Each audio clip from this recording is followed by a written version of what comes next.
2026 is upon us, and here's why you shouldn't be an entrepreneur. Put simply, I don't think you'd like the process. Um, so I've gotten to the point now where I've accumulated a lot of audience on YouTube. I've created a successful software that has 10,000 active users. And this has been an ongoing journey for the last 10 years of my life. And one thing you gotta understand about entrepreneurship is that you're gonna fail a lot. And when you fail, the real winners will internalize a failure as learning, but there's no emotion associated with the failure. But that's a double-edged sword because now there's no emotion with winning. So if you fail a lot, you learn from it, you keep going.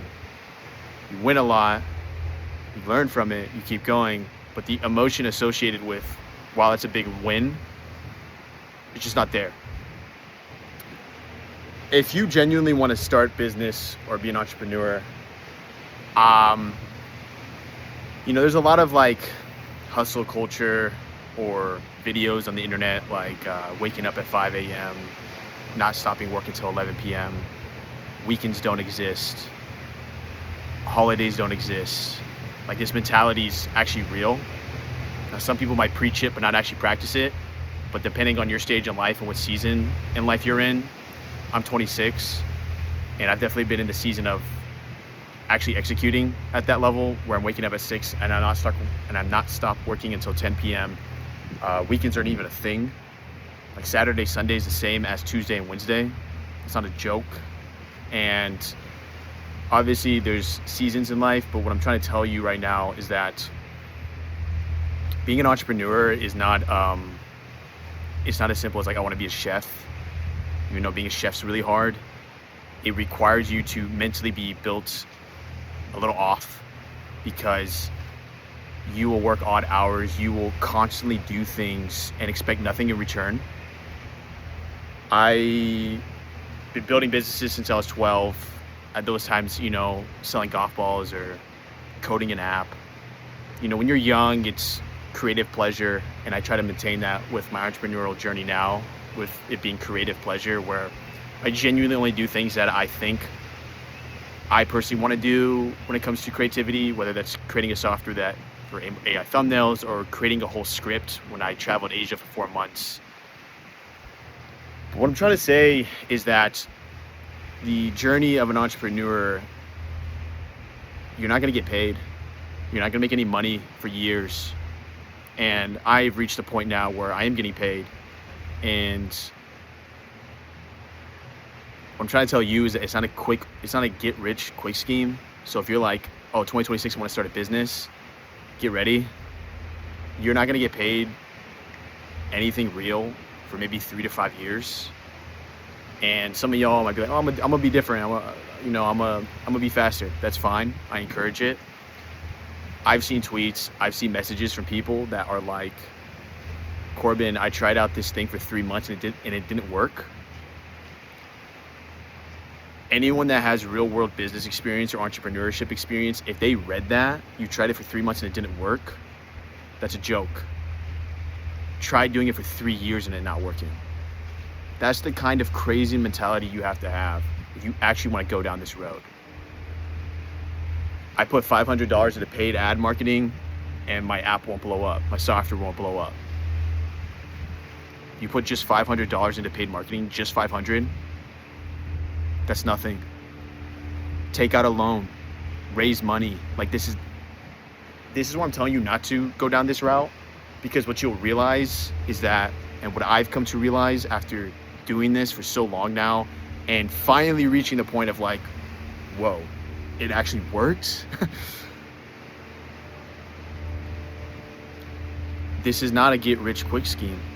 This is genuinely years of not getting paid for anything, and you're just learning. And I made a tweet earlier this week that literally said something along the lines of, it's easy to win because no one wants to learn.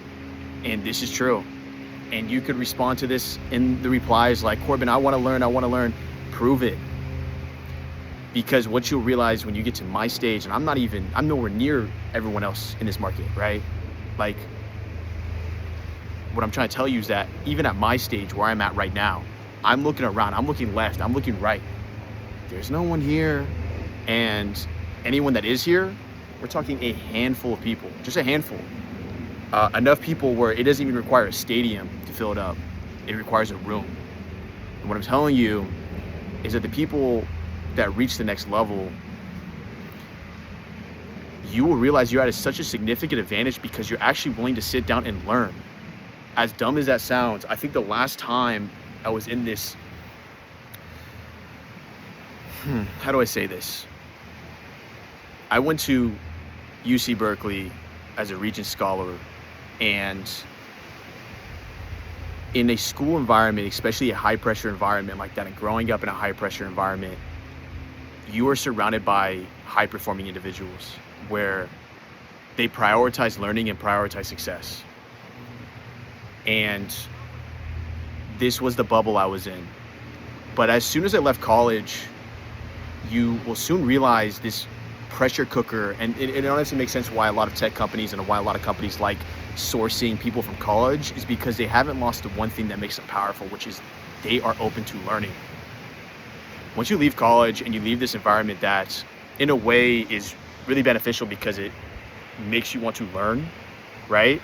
Even if you don't like the classes, you're still in an environment where you're with open-minded people to an extent. That goes away in adulthood. That goes away when you leave college. And the people that still maintain and hold on to it are the people that just blow past everyone else, because you're still willing to learn. Be open-minded. So what I'm telling you,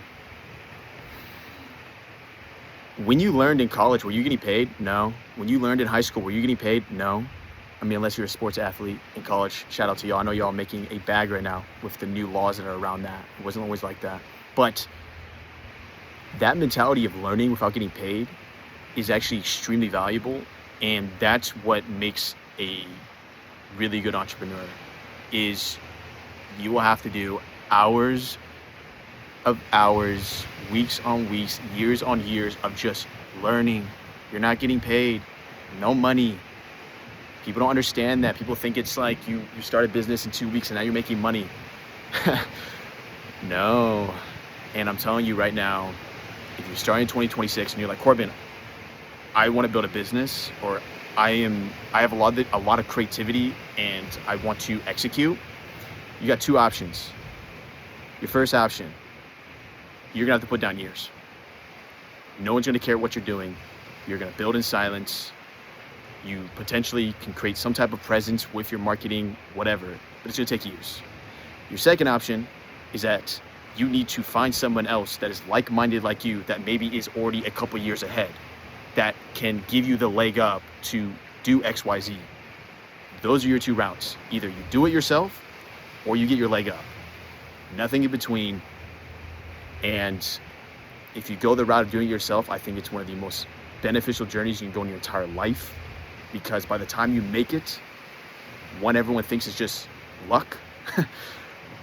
They also think that it's just like, oh, da-da-da-da-da-da. Like, the point being is once you make it, I'm telling you, 8 years of paying, finally made it. It's worth it, but you will become a different person. And not to sound cheesy, not to sound corny, you would genuinely become a different person. It's hard for me to communicate how I've changed, because I'm still going through it. And I think anyone that's older than me that's gone through an entrepreneurial journey will understand what I'm trying to say here. But one very specific example that I can tell you is like, I wonder why that XYZ person won't respond to my DM. So like, you DM me on X, you're like, why isn't this guy responding? Because you go through these little life lessons where I did respond, but then I was badgered constantly. So you give an inch, they take a mile. I see the nice DMs, I see the nice responses, and part of growing is you build a wall, because you're literally one person with only associated amount of time. Therefore, it's not a disrespect thing. It's purely like, you got to understand, you give an inch, they take a mile.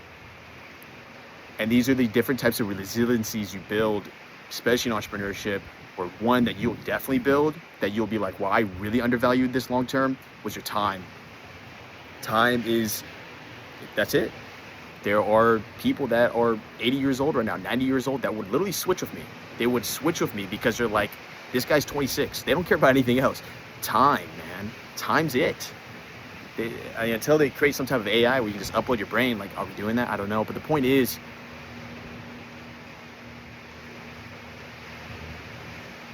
if you want to make 2026 your year, in reality, you're not going to see anything until 2030. That's the point.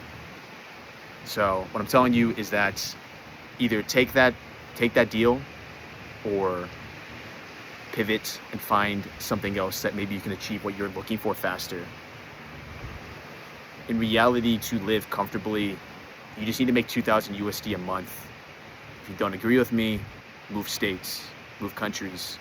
I lived in Bali, and when I lived in Bali, it was like the dollar went so far that I could have lived off $1,000 a month in Bali.